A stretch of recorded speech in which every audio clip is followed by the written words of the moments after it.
I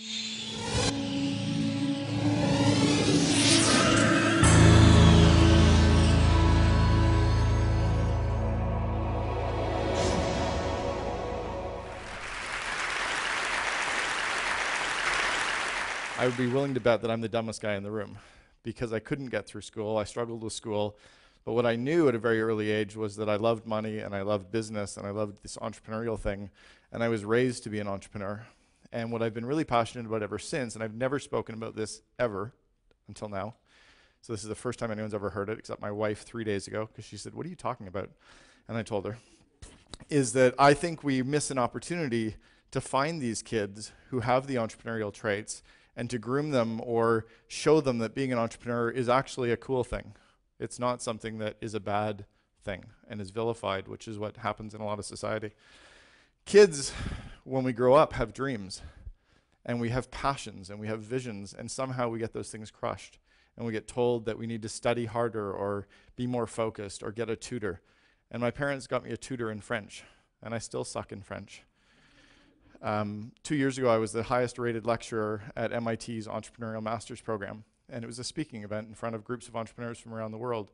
When I was in grade 2, I won a citywide speaking competition, but nobody had ever said, "Hey, this kid's a good speaker. He can't focus, but he loves walking around and getting people energized." No one had said, "Get him a coach in speaking." They said, "Get me a tutor in what I suck at." So as kids show these traits, and we need to start looking for them, I think we should be raising kids to be entrepreneurs instead of lawyers. And unfortunately, the school system is grooming this world to say, "Hey, let's be a lawyer, or let's be a doctor." And we're missing that opportunity because no one ever says, "Hey, be an entrepreneur."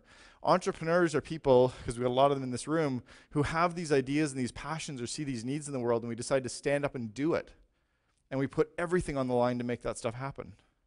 And we have the ability to get those groups of people around us and want to kind of build that dream with us. And I think if we could get kids to embrace the idea at a young age of being entrepreneurial, we could change everything in the world that is a problem today. Every problem that's out there, somebody has the idea for, and as a young kid, nobody can say it can't happen because you're too dumb to realize that you couldn't figure it out. I think we have an obligation as parents and a society to start teaching our kids to fish instead of giving them the fish. The old parable, if you give a man a fish, you feed him for a day. If you teach a man a fish, you feed him for a lifetime. If we can teach our kids to become entrepreneurial, the ones that show those traits to be, like we teach the ones who have science gifts to go on in science, what about if we saw the ones who had entrepreneurial traits and taught them to be entrepreneurs? We could actually have all these kids sprouting businesses instead of waiting for government handouts. What we do is we sit and we teach our kids all the things they shouldn't do. Don't hit, don't bite, don't swear. Right now, we teach our kids to go after really good jobs. You know, and the school system teaches them to go after things like being a doctor and being a lawyer and being an accountant and a dentist and a teacher and a pilot. And the media says that it's really cool if we could go out and be a model or a singer or a sports hero like Luongo Crosby. Our MBA programs do not teach kids to be entrepreneurs. The reason that I avoided an MBA program, other than the fact that I couldn't get into any because I had a 61% average out of high school and then 61% average at the only school in Canada that accepted me, Carleton. But our MBA programs don't teach kids to be entrepreneurs. They teach them to go work in corporations. So who's starting these companies? It's these random few people. Even in popular literature, the only book I've ever found, and this should be on all of your reading lists, the only book I've ever found that makes the entrepreneur into the hero is Atlas Shrugged. Everything else in the world tends to look at entrepreneurs and say that we're bad people. I look at even my family. Both my grandfathers were entrepreneurs. My dad was an entrepreneur. And both my brother and sister and I, all three of us own companies as well. And we all decided to start these things because it's really the only place we fit. We didn't fit in the normal work. We couldn't work for somebody else because we're too stubborn and we have all these other traits. But kids could be entrepreneurs as well. I'm a big part of a couple organizations globally called the Entrepreneurs Organization and the Young Presidents Organization. I just came back from speaking in Barcelona at the YPO Global Conference. And everyone that I met over there who was an entrepreneur struggled with school. I have 18 out of the 19 signs of attention deficit disorder diagnosed, so this thing right here is freaking me out. It's probably why I'm a little bit panicked right now, is other than all the caffeine that I've had and the sugar, but like this is like really creepy for an entrepreneur. Attention deficit disorder, bipolar disorder. Do you know that bipolar disorder is nicknamed the CEO disease? Ted Turner's got it, Steve Jobs has it. All three of the founders of Netscape had it. Like I go on and on. The kids, you can see these signs in kids, and what we're doing is we're giving them Ritalin and saying, don't be an entrepreneurial type, fit into this other system and try to become a student. Sorry, entrepreneurs aren't students. We fast track, we figure out the game. I stole essays, I cheated on exams, I hired kids to do my accounting assignments in university for 13 consecutive assignments. But like as an entrepreneur, you don't do accounting, you hire accountants. So I just figured that out earlier. At least I can admit I cheated in university. Most of you won't. I'm also quoted, weirdly, and I've told the person who wrote the textbook, I'm now quoted in that exact same university textbook in every Canadian university and college studies in managerial accounting. I'm chapter 8. I open up chapter 8 talking about budgeting. And I told the author after they did my interview that I cheated in that same course, and she thought it was too funny to not include it anyway. But kids, you can see these signs in them. The definition of an entrepreneur is a person who organizes, operates, and assumes the risk of a business venture. That doesn't mean you have to go to an MBA program. It doesn't mean you have to get through school. It just means that those few things have to feel right in your gut. And we've heard those things about, is it nurture or is it nature, right? Is it thing one or thing two? What is it? Well, I don't think it's either. I think it can be both. I was groomed as an entrepreneur. When I was growing up as a young kid, I had no choice because I was taught at a very early young age. When my dad realized I wasn't going to fit into everything else that was being taught to me in school, that he could teach me to figure out business at an early age. He groomed us, the three of us, to hate the thought of having a job and to love the fact of creating companies that we could employ other people. My first little business venture, I was 7 years old. I was in Winnipeg, and I was lying in my bedroom with one of those long extension cords, and I was calling all of the dry cleaners in Winnipeg to find out how much would the dry cleaners pay me for coat hangers. And my mom came into the room, and she said, where are you going to get the coat hangers to sell to the dry cleaners? And I said, let's go and look in the basement. And we went down to the basement, and I opened up this cupboard, and there was about 1,000 coat hangers that I'd collected, because when I told her I was going out to play with the kids, I was going door to door in the neighborhood to collect coat hangers to put in the basement to sell, because I saw her a few weeks before that, you could get paid. They used to pay you 2 cents per coat hanger. So I was just like, well, there's all kinds of coat hangers, and so I'll just go get them. And I knew she wouldn't want me to go get them, so I just did it anyway. But I learned that you could actually negotiate with people. This one person offered me 3 cents, and I got him up to 3.5. I even knew at a 7-year-old age that I could actually get a fractional percent of a cent, and people would pay that because it multiplied up. At 7 years old, I figured out I got 3.5 cents for 1,000 coat hangers. I sold license plate protectors door to door. My dad actually made me go find someone who would sell me these things at wholesale, and at 9 years old, I walked around in the city of Sudbury selling license plate protectors door to door to houses. And I remember this one customer who so vividly, because I also did some other stuff with these clients. I sold newspapers, and he wouldn't buy a newspaper from me ever, but I was convinced I was going to get him to buy a license plate protector. And he's like, well, we don't need one. And I said, but you've got 2 cars. Remember, I'm 9 years old. I'm like, but you have 2 cars and they don't have license plate protectors. And I said, I know. And I said, and this car here's got one license plate that's all crumpled up. And he said, yes, that's my wife's car. And I said, why don't we just test one on the front of your wife's car and see if it lasts longer? So I knew there were 2 cars with 2 license plates on each. If I couldn't sell all 4, I could at least get one. I learned that at a young age. I did comic book arbitrage. When I was about 10 years old, I sold comic books at our cottage on Georgian Bay. And I would go biking up to the end of the beach and buy all the comics from the poor kids. And then I would go back to the other end of the beach and sell them to the rich kids.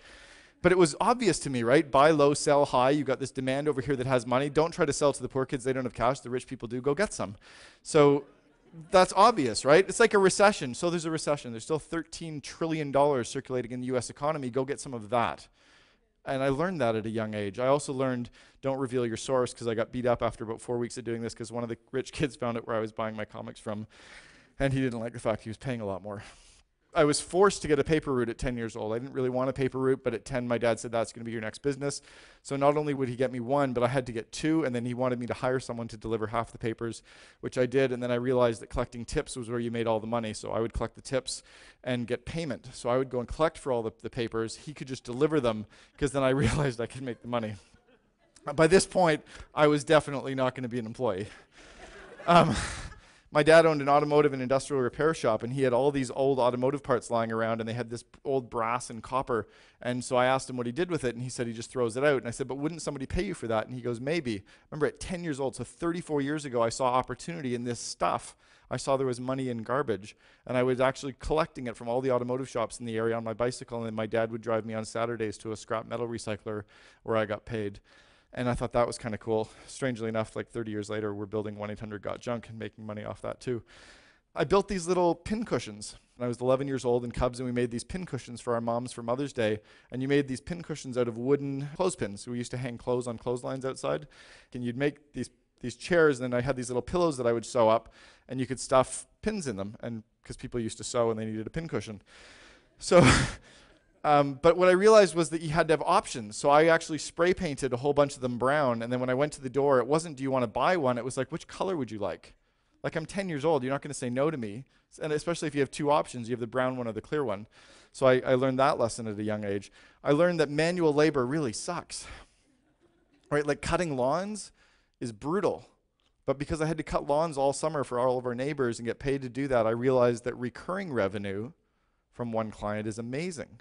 That if I land this client once and every week I get paid by that person, that's way better than trying to sell one clothespin thing to one person, because you can't sell them more. So I love that recurring revenue model I started to learn at a young age. Remember, I was being groomed to do this. I was not allowed to have jobs.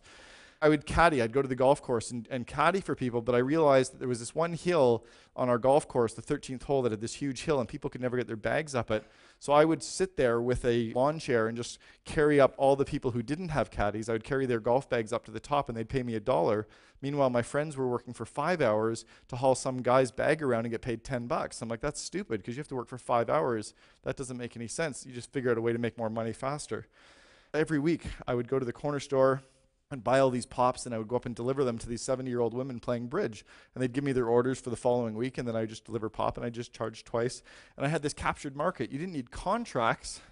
You just needed to have a supply and demand, and this audience who bought into you. These women weren't going to go to anybody else because they liked me, and I kind of figured it out. I went and got golf balls from golf courses, but everybody else was like looking in the bush and looking in the ditches for golf balls. I'm like, screw that. They're all in the pond, and nobody's going into the pond. So I would go into the ponds and crawl around and pick them up with my toes. You just pick them up with both feet, and you can't do it on stage. And you get the golf balls, and then you just throw them in your bathing suit trunks, and when you're done, you got a couple hundred of them. But the problem is that people didn't all want all the golf balls, so I just packaged them. I'm like 12, right? I packaged them up 3 ways. I had the Pinnacles and DDHs and the really cool ones back then. Those sold for $2 each, and then I had all the good ones that didn't look crappy. They were 50 cents each, and then I'd sell 50 at a time of all the crappy ones, and they could use those for practice balls. And I sold sunglasses when I was in school to all the kids in high school. This is what really kind of gets everybody hating you, is because you're trying to extract money from all your friends all the time. But it paid the bills. So I sold lots and lots of sunglasses. And then when the school shut me down, the school actually called me into the office and told me I couldn't do it. So I went to the gas stations, and I sold lots of them to the gas stations and had the gas stations sell them to their customers. And that was cool, because then I had retail outlets. And I think I was 14. And then I paid my entire way through first year university at Carleton by selling wineskins door to door. You know that you can hold a 40-ounce bottle of rum and 2 bottles of Coke in a wineskin? So what, right? Yeah, but you know what? You stuff that down your shorts. When you go into a football game, you can get booze in for free. Everybody bought them. Supply, demand, big opportunity. I also branded it, so I sold them for 5 times the normal cost. I had our university logo on it. You know, we teach our kids and we buy them games, but why don't we get them games if they're entrepreneurial kids that kind of nurture the traits that you need to be entrepreneurs? Why don't you teach them not to waste money? I remember being told to walk out into the middle of a street in Banff, Alberta, because I'd thrown a penny out in the street. My dad said, go pick it up. He said, I worked too damn hard for my money. I'm not going to see you ever waste a penny. And I remember that lesson to this day. Allowances teach kids the wrong habits. Allowances by nature are teaching kids to think about a job. An entrepreneur doesn't expect a regular paycheck. Allowance is breeding kids at a young age to expect a regular paycheck. That's wrong for me if you want to raise entrepreneurs. What I do with my kids now, I've got 2, 9 and 7, is I teach them to walk around the house and the yard looking for stuff that needs to get done, come to me and tell me what it is, or I'll come to them and say, here's what I need done. And then you know what we do? We negotiate. They go around looking for what it is, but then we negotiate on what they're going to get paid. And then they don't have a regular check, but they have more opportunities to find more stuff, and they learn the skill of negotiating, and they learn the skill of finding opportunities as well. You breed that kind of stuff. Each of my kids has 2 piggy banks. 50% of all the money that they earn or get gifted, 50% goes in their house account, 50% goes in their toy account. Anything in their toy account they can spend on whatever they want. The 50% that goes in their house account every 6 months goes to the bank. They walk up with me. Every year, all the money in the bank goes to their broker. Both my 9 and 7-year-olds have a stockbroker already. But I'm teaching them to force that savings habit. It drives me crazy that 30-year-olds are saying, maybe I'll start contributing to my RRSP now. Shit, you've missed 25 years. Like, you can teach those habits to young kids when they don't even feel the pain yet. Don't read them bedtime stories every night. Maybe 4 nights out of the week read them bedtime stories, and 3 nights of the week have them tell stories. Why don't you sit down with kids and give them 4 items, a red shirt, a blue tie, a kangaroo, and a laptop, and have them tell a story about those 4 things. My kids do that all the time. It teaches them to sell, it teaches them creativity, it teaches them to think on their feet. Just do that kind of stuff and have fun with it. Get kids to stand up in front of groups and talk, even if it's just stand up in front of their friends and do plays and have speeches. Those are entrepreneurial traits that you want to be nurturing. Show the kids what bad customers or bad employees look like. Show them the grumpy employees. When you see grumpy customer service, point that out to them. Say, by the way, that guy's a crappy employee. And say, these ones are good ones. If you go into a restaurant and you have bad customer service, show them what bad customer service looks like. Right? We have all these lessons in front of us that we don't take those opportunities. We teach kids to go get a tutor. Imagine if you actually took all the kids' junk that's in the house right now, all the toys that they're outgrown 2 years ago, and said, why don't we start selling some of this on Craigslist and Kijiji? And they can actually sell it and learn how to find scammers when they get email offers come in. They can come into your account or a sub-account or whatever, but teach them how to fix the price, guess the price, pull up the logos or the photos, teach them how to do that kind of stuff and make money. And then the money they get, 50% goes in their house account, 50% goes in their toy account. My kids love this stuff. Some of the entrepreneurial traits that you got to nurture in kids: attainment, tenacity, leadership, introspection, interdependence, values. All these traits you can find in young kids and you can help nurture them. Look for that kind of stuff. There's 2 traits that I want you to also look out for that we don't kind of get out of their system. Don't medicate kids for attention deficit disorder unless it is really, really freaking bad. The same with the whole things on mania and stress and depression. Like, unless it is so clinically brutal, man. Bipolar disorder is nicknamed the CEO disease. When Steve Jurvetson and Jim Clark and Jim Barksdale have all got it, and they built Netscape, imagine if they were given Ritalin, we wouldn't have that stuff, right? Al Gore would have really had to have invented the internet. These skills are the skills that we should be teaching in the classroom as well as everything else. I'm not saying don't get kids to want to be lawyers, but how about getting entrepreneurship to be ranked right up there with the rest of them as well? Because there's huge opportunities in that. I want to close with a quick little video. It's a video that was done by one of the companies that I mentor, these guys, Grasshopper. It's about kids. It's about entrepreneurship. Hopefully this inspires you to take what you've heard from me and do something with it to change the world.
Thank you very much for having me.